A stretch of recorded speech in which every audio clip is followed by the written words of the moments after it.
दोस्तों, दुनिया में भारत की पहचान क्या है? जब ये सवाल आपके मन में आता है तो सबसे पहले आप किस चीज के बारे में सोचते हैं? मुझे यकीन है आप में से ज्यादातर लोगों का जवाब होगा ताजमहल।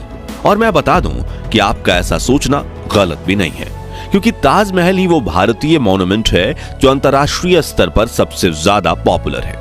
आपको जानकर हैरानी होगी कि 2022 की एक रिपोर्ट के मुताबिक ताजमहल हर साल सिर्फ विदेशी टूरिस्ट से ही 110 करोड़ रुपए की कमाई करके भारत सरकार को देता है। और यह कमाई पूरे भारत में किसी भी मॉन्यूमेंट के द्वारा की जाने वाली कमाई से कई गुना ज्यादा है। ताजमहल, जिसे प्यार की निशानी कहा जाता है, सफेद संगमरमर से बना एक बेहद खूबसूरत मकबरा है जिसे मुगल बादशाह शाहजहां ने अपनी बेगम मुमताज महल की याद में बनवाया था। आपको बता दें कि ताजमहल को बनाने का काम सन 1632 में शुरू हुआ था और इस हिसाब से देखें तो यह इमारत करीबन 390 साल पुरानी हो चुकी है। लेकिन हैरानी की बात यह है कि अभी तक ना तो इसका रंग बदला है और ना ही इसकी कोई दीवार या नींव कमजोर पड़ी है। सदियां गुजर चुकी हैं, लेकिन ताजमहल आज भी ज्यों का त्यों खड़ा हुआ है। जानकारी के लिए बता दी कि दुनिया में सीमेंट का आविष्कार सन 1824 में हुआ था। ऐसे में यह सवाल उठना लाजमी है कि आज जहां सीमेंट से बनी हुई इमारतें 20 साल भी खड़ी नहीं रह पाती, वहीं 390 साल पहले बना ताजमहल आज कैसे टिका हुआ है? इसे बनाने में ऐसी कौन सी मटेरियल का इस्तेमाल किया गया कि इस पर धूप, बरसात और आंधी का कोई असर नहीं पड़ता? और आखिर कौन सी तकनीक से इसका निर्माण किया गया है? ये सब कुछ आज हम आपको इस वीडियो में बताने वाले हैं, इसलिए बिना स्किप किए इसे अंत तक जरूर देखिएगा। साथ ही अगर आप हमारे चैनल पर नए हैं तो ऐसे ही नॉलेजेबल वीडियोस के लिए सब्सक्राइब जरूर करें। दोस्तों, ताजमहल की कहानी तो आप में से मैक्सिमम लोगों ने सुन ही रखी होगी, फिर भी जो नहीं जानते उन्हें बता दें कि इसका निर्माण मुगल बादशाह शाहजहां ने अपनी तीसरी बेगम मुमताज महल की याद में करवाया था। यही वजह है कि इसे प्यार की निशानी कहा जाता है। उस बेहद पुराने दौर में भी इसे बनाने की लागत 3 करोड़ से ज्यादा आई थी। सोचिए उस समय 3 करोड़ की कितनी ज्यादा वैल्यू होती होगी। ताजमहल का निर्माण कार्य सन 1632 में शुरू हुआ और यह शुरू होकर 1648 में खत्म हुआ।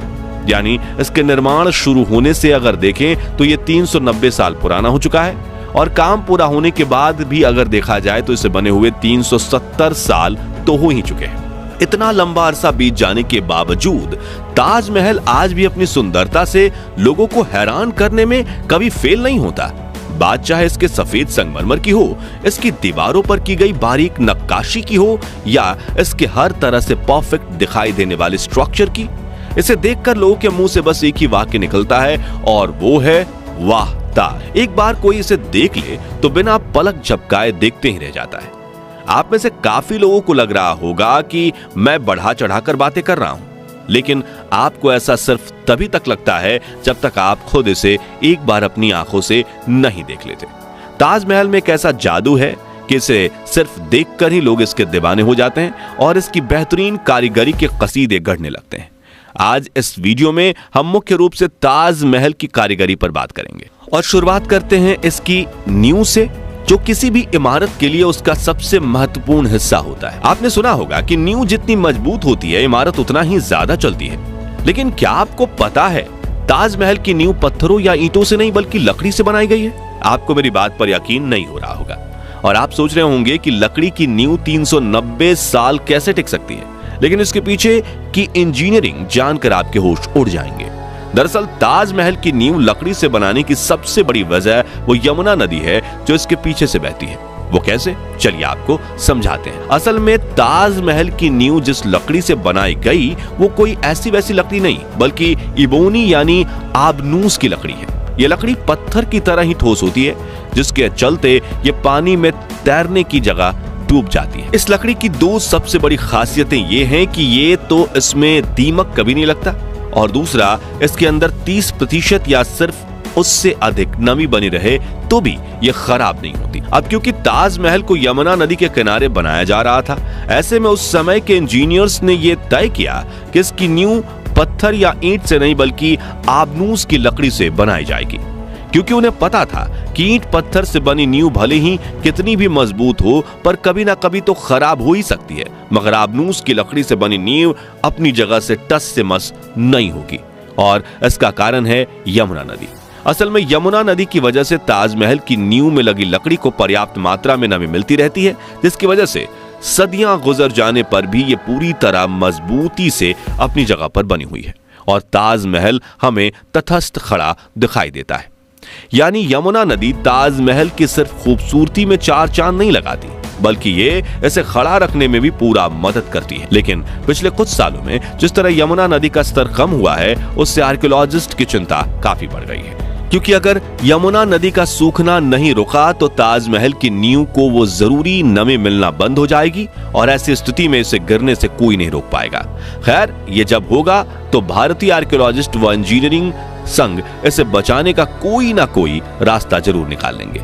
लेकिन नींव में लकड़ी लगे होने का सुनकर आपको इतना तो समझ में आ गया होगा कि ताज की नींव में किसी सीमेंट या उसके जैसी किसी दूसरी मटेरियल का इस्तेमाल नहीं किया गया, क्योंकि लकड़ी पर यह सब चीजें काम नहीं करती। मगर फिर ख्याल आता है कि ताजमहल के ऊपरी स्ट्रक्चर का, जिसे हम अपनी आंखों से देखते हैं, उसमें तो हर जगह पत्थर ही पत्थर लगे हुए हैं। फिर उन्हें किस तरह से आपस में जोड़ा गया और ये आज तक एक दूसरे से कैसे चिपके हुए हैं? जैसा हमने बताया, सीमेंट का आविष्कार सन 1824 में इंग्लैंड के जोसेफ एस्पिन ने किया था। कहते हैं कि जोसेफ ने सीमेंट बनाने का काम सन 1811 में शुरू किया था, जिसमें कामयाबी उन्हें 13 साल बाद जाकर मिली। खुद के द्वारा बनाए गए दुनिया के पहले सीमेंट को उन्होंने पोर्टलैंड सीमेंट का नाम दिया और उसके बाद से पूरी दुनिया में कंस्ट्रक्शन के काम के लिए सीमेंट का ही उपयोग होने लगा। मगर यह सब ताजमहल बन जाने के 200 साल बाद हुआ। ऐसे में ताजमहल के पत्थरों को आपस में जोड़ने के लिए किस चीज का उपयोग किया गया था? चलिए आपको बताते हैं। देखिए दोस्तों, आज के टाइम पर हमारे पास पत्थर, मार्बल और टाइल्स वगैरह को दीवार या जमीन पर लगाने व आपस में चिपकाने के लिए कई तरह के पदार्थ मौजूद हैं। लेकिन उस जमाने में टेक्नोलॉजी ने इतनी तरक्की नहीं की थी। ऐसे में उन लोगों ने सिर्फ ताजमहल को बनाने के लिए एक बेहद खास किस्म का मिश्रण तैयार किया, जिसे सरूज नाम दिया गया। इस मिश्रण में करेली मिट्टी, चिकनी मिट्टी, खाने वाला गुड़, कई तरह की दालें, चावल और गूंद आदि मिक्स किया गया। इस मिश्रण से ताजमहल में लगे संगमरमर के पत्थरों को आपस में चिपकाया गया और इस मटेरियल ने ऐसी पकड़ बनाई कि सदियां बीत जाने के बाद आज भी ताजमहल वैसा का वैसा ही खड़ा है। पिछले 370 सालों में हजारों बरसातें, सर्दी, गर्मी, धूप, हवा, धूल और सैकड़ों भूकंप भी इसका कुछ बिगाड़ नहीं पाए और ये आज भी इतना मजबूत है कि आने वाले और कई सदियों तक ऐसे ही खड़ा रह सकता है।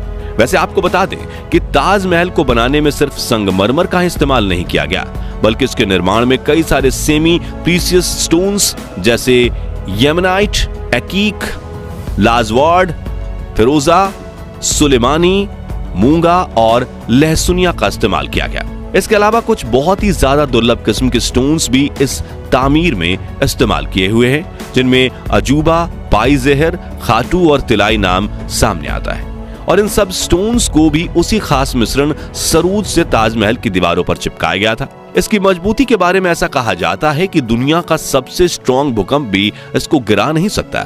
इसलिए ताजमहल को सिर्फ प्यार की निशानी नहीं, बल्कि मुगल कालीन इंजीनियरिंग का एक नायाब नमूना भी माना जाता है। ताजमहल के बारे में आपको एक कमाल का डिटेल बताएं। अगर आप इसकी मीनारों को गौर से देखेंगे तो पता चलेगा कि ये एकदम सीधी नहीं है, बल्कि एक सर्टेन एंगल पर बीच के मुख्य हिस्से से बाहर की तरफ झुकी हुई है। इन मीनारों को ऐसा गलती से नहीं बनाया गया, बल्कि जानबूझकर बनाया गया है, क्योंकि कोई बहुत तेज भूकंप अगर आ जाए तो उसके झटके से मीनारें अंदर की जगह बाहर की तरफ गिरे और बीच का मुख्य हिस्सा सुरक्षित बच जाए। उस जमाने में इंजीनियर्स की इतनी समझ और इतनी ज्यादा दूरदर्शिता होना वाकई में हैरान कर देता है।